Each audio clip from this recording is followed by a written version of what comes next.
इस तरीके की सीरियस चोटें, लाइफ ऑल्टरिंग चोटें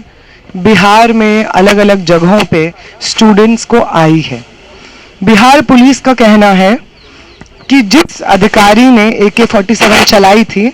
हमने उसे सस्पेंड कर दिया है, हमने संज्ञान ले लिया है। और जब पूछा जाता है बंगाल की सरकार में बैठे भाजपा के लोगों से और बंगाल पुलिस से, तो उनका ये कहना है कि हम मिसक्रिएंट्स को अरेस्ट कर रहे हैं, जिन लोगों ने उस दिन हिंसा की है हम उनको अरेस्ट कर रहे हैं। ग्राउंड पे जो हमारे साथी हैं और जो लॉयर्स हैं, उनका साफ सीधे तौर पे यही कहना है कि कोई मिसक्रिएंट को चिन्हित नहीं किया जा रहा है।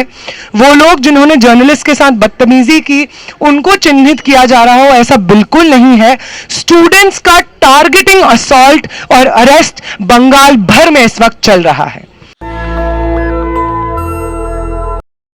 हमें ऑफिशियल पुलिस ऑर्डर दिखाया जिसमें ये लिखा हुआ है कि 600 से ज़्यादा स्टूडेंट्स बिहार के अलग अलग कोनों से उठाए गए हैं, जिनमें से 355 नाबालिग और महिलाओं समेत उनको रिलीज़ किया गया है। परसों ऑर्डर भी जा चुका है और 300 से ज़्यादा स्टूडेंट्स अभी भी बिहार की अलग अलग जेलों में बंद हैं। उसमें मेनली बेऊर जेल है जिसमें बहुत सारे साथी बंद हैं, हमारे भी आइसा के भी एक्टिविस्ट्स बंद हैं और बाकी जो अन्य स्टूडेंट्स हैं पटना यूनिवर्सिटी में पढ़ने वाले, सिवान, छपरा, इन तमाम जगहों से, वो भी इस वक्त अरेस्टेड हैं वहाँ पे। उसके बाद जो खबर आ रही थी सिवान से कि वहाँ पे AK-47 से फायरिंग हुई है और वहाँ पे स्टूडेंट्स घायल हुए हैं। हम मेदांता गए थे, मेदांता में वहाँ पे कुछ 4 स्टूडेंट्स थे जिनको वहाँ पे गोली लगी थी, तो वहाँ पे वो भर्ती थे, जिनमें से 2 रिलीज़ हो गए थे हमारे वहाँ पे पहुँचने तक और 2 स्टूडेंट्स से हम मिल पाए थे। उन दोनों स्टूडेंट्स को बहुत सीरियस चोटें आई हैं। एक के पैर में गोली लगी थी, एक तरफ से वो गई, दूसरी तरफ से निकल गई और अब उनके 2 सर्जरीज पेंडिंग हैं। रॉड डलेगी उनके पैर में इससे पहले कि वो चल पाएँ। दूसरे एक स्टूडेंट हैं, उनको यहाँ पे शोल्डर पे लगी है, आर पार हुई है गोली और वो अपना हाथ हिला नहीं पा रहे हैं खुद से, स्लिंग में है उनका हाथ और उनके पास ना वो हाथ उंगलियां मूव कर पा रहे हैं ना वो हाथ मूव कर पा रहे हैं। इस तरीके की सीरियस चोटें, लाइफ ऑल्टरिंग चोटें बिहार में अलग अलग जगहों पे स्टूडेंट्स को आई है। बिहार पुलिस का कहना है कि जिस अधिकारी ने AK-47 चलाई थी, हमने उसे सस्पेंड कर दिया है, हमने संज्ञान ले लिया है। किसी भी तरह से स्टूडेंट मूवमेंट को, ये लोअर लेवल के जो ऑफिशियल्स हैं उनको सस्पेंड करना और अपनी अकाउंटेबिलिटी से पल्ला झाड़ लेना बिल्कुल भी मंजूर हम लोग नहीं करेंगे। बिहार भर में जो स्टूडेंट्स अरेस्ट हुए हैं, कल उनके पेरेंट्स, परसों उनके पेरेंट्स आए थे जब मैं पटना में थी, उनके दोस्त लोग, क्लासमेट लोग के साथ वो कम्पिटिटिव एग्जामिनेशन की तैयारी कर रहे हैं, वो आए हुए थे। उन्होंने बताया कि किस तरीके से जब 24 को उठाया गया स्टूडेंट्स को, 20 से 25 घंटा पुलिस कस्टडी में उनको रखा गया। उस पुलिस कस्टडी में ना उनको खाना दिया गया, ना उनको जो चोटें आई हैं उसको फर्स्ट एड दिया गया और वॉशरूम तक जाने की उनको इजाज़त नहीं दी जा रही थी। जो हमारी एक साथी हैं, सबा नाम है उनका, पटना यूनिवर्सिटी में पढ़ती हैं, उनको उनके धर्म के आधार पे, उनके नाम के आधार पे आतंकवादी बुलाया गया, बोला गया कि आपका इनकाउंटर कर देंगे। एक स्टूडेंट जिनको सिवान में चोट लगी थी, जब उनका नाम पूछा पुलिस वाले ने, क्योंकि उन्हें गोली लगी थी, साफ दिख रहा था, तो उन्होंने अपना पूरा नाम बताया। जब पुलिस ने उनका पूरा नाम सुना और उनके नाम से उनकी जाति पता की, उन्हें मालूम चला कि वो एक दलित स्टूडेंट है, तो उनको और मारा गया। जहां पे चोट लगी है वहां पे मारा गया। बिहार भर में धर्म के नाम पे, जाति के नाम पे जो प्रोटेस्टर्स डिटेन्ड थे, उनके साथ और हिंसा हो रही है। जब हम बेऊर जेल में गए थे, उससे एक रात पहले 80 के करीब स्टूडेंट्स बेऊर जेल लाए गए थे बिहार भर से और उन स्टूडेंट्स को बहुत गहरी चोटें आई हुई थी। बुरी तरीके से बिहार पुलिस ने उन्हें मारा था। बंगाल में हमारे साथी इस वक्त जो अरेस्टेड स्टूडेंट्स हैं उनके साथ कोऑर्डिनेशन में है। एक लॉयर्स की टीम है वहाँ पे जो उनके साथ बातचीत कर रही है। हमें पता चला कि 14 स्टूडेंट्स वहाँ पे अरेस्टेड थे, जिनमें से 13 स्टूडेंट्स मुस्लिम स्टूडेंट्स थे और कल कल सुबह सुबह 2 और स्टूडेंट्स को बंगाल पुलिस ने उठाया है। शुभेंदु अधिकारी बंगाल के चीफ मिनिस्टर का कहना है कि 70 से ज्यादा स्टूडेंट्स पे हम लोग और अरेस्ट्स करेंगे, वो भी एनएसए जैसे वह बहुत स्ट्रिंजेंट एक्ट्स जो गुंडा एक्ट है उसके अंडर उनके खिलाफ चार्जेस हम लोग फाइल करेंगे। एक तरफ 20 तारीख को जो बातचीत का सिलसिला सरकार के प्रतिनिधि की तरफ से हमारे साथ शुरू हुआ, पहले तो आप बातचीत के लिए बुलाते हैं, उस बातचीत के दौरान आप हमारे लोगों को बेरहमी से पीटते हैं, सर पे लाठी चार्ज होता है, हाथ पांव हड्डियां तोड़ दी जाती हैं, और उसके बाद उस वायलेंस के बाद जो खबरें सामने आ रही होती हैं कि पैलेट गन्स तक का इस्तेमाल हुआ है।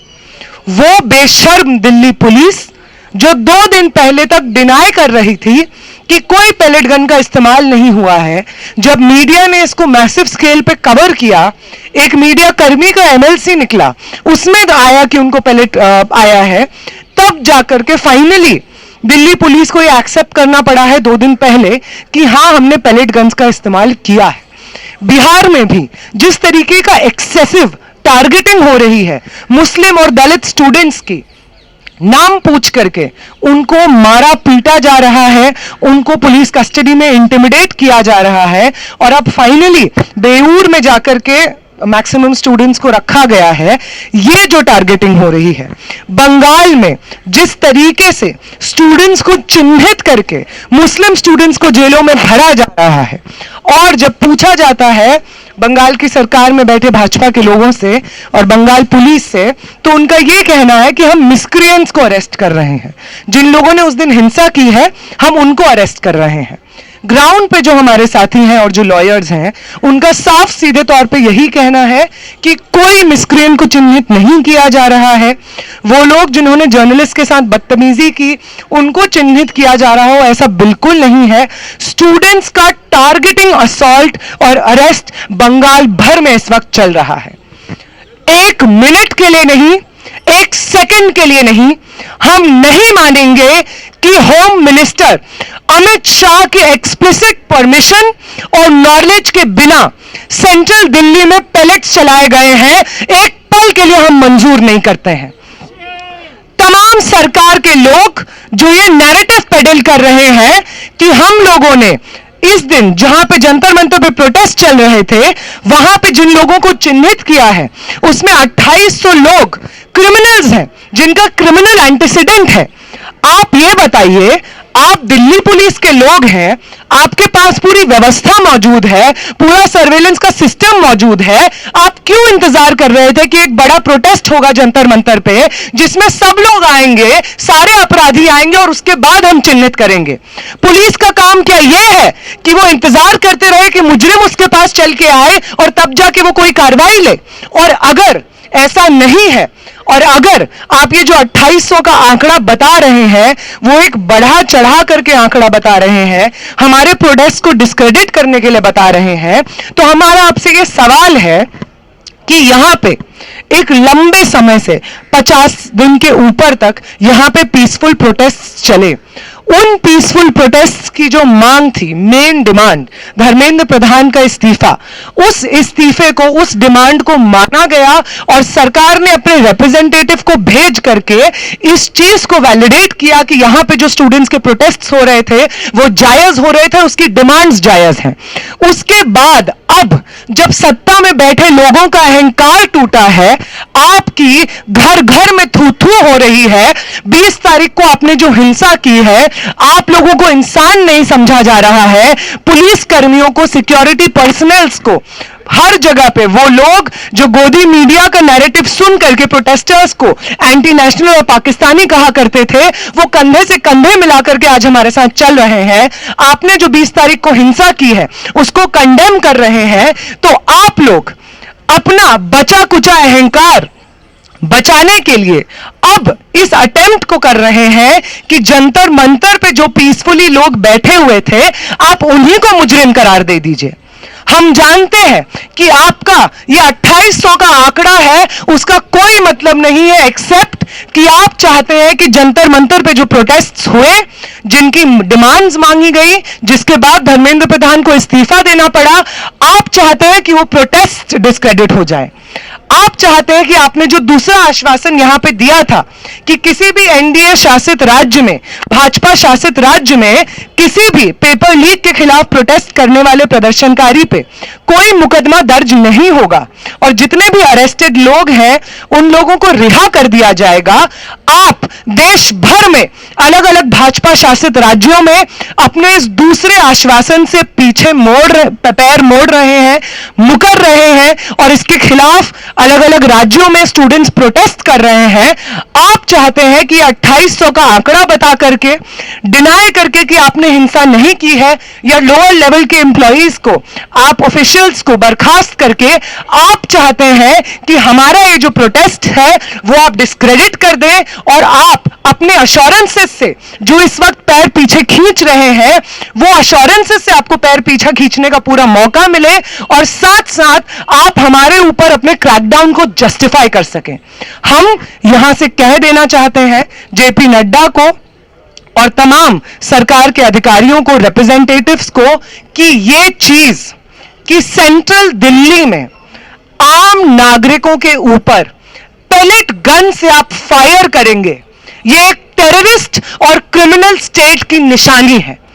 किसी भी तरीके से ना दिल्ली में और ना देश भर के किसी भी राज्य में हम इस चीज को नॉर्मलाइज होने देंगे कि किसी भी प्रोटेस्ट को डिस्पर्स करने का एक वाजिब तरीका है पेलेट गन्स का इस्तेमाल, या जो सिवान में हुआ AK-47 का इस्तेमाल, ये किसी भी तरीके से हम आपको नॉर्मलाइज नहीं करने देंगे।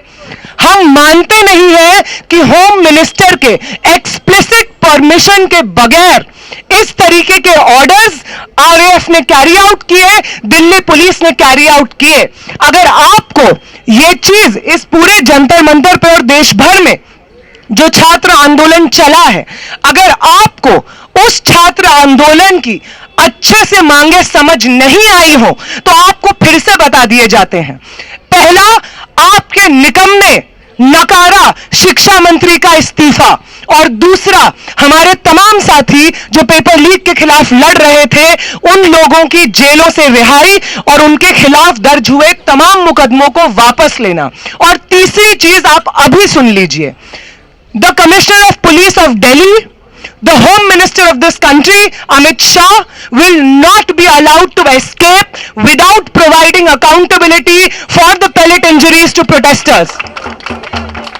देश भर में जो ये एंटी मुस्लिम और एंटी दलित विच हंट हो रहा है प्रोटेस्टर्स का, ये नहीं हो सकता है अगर explicit orders home minister Amit Shah से नहीं आए हैं इस तरीके के विच हंट को कैरी आउट करने के लिए। इस तरीके के विच हंट के खिलाफ,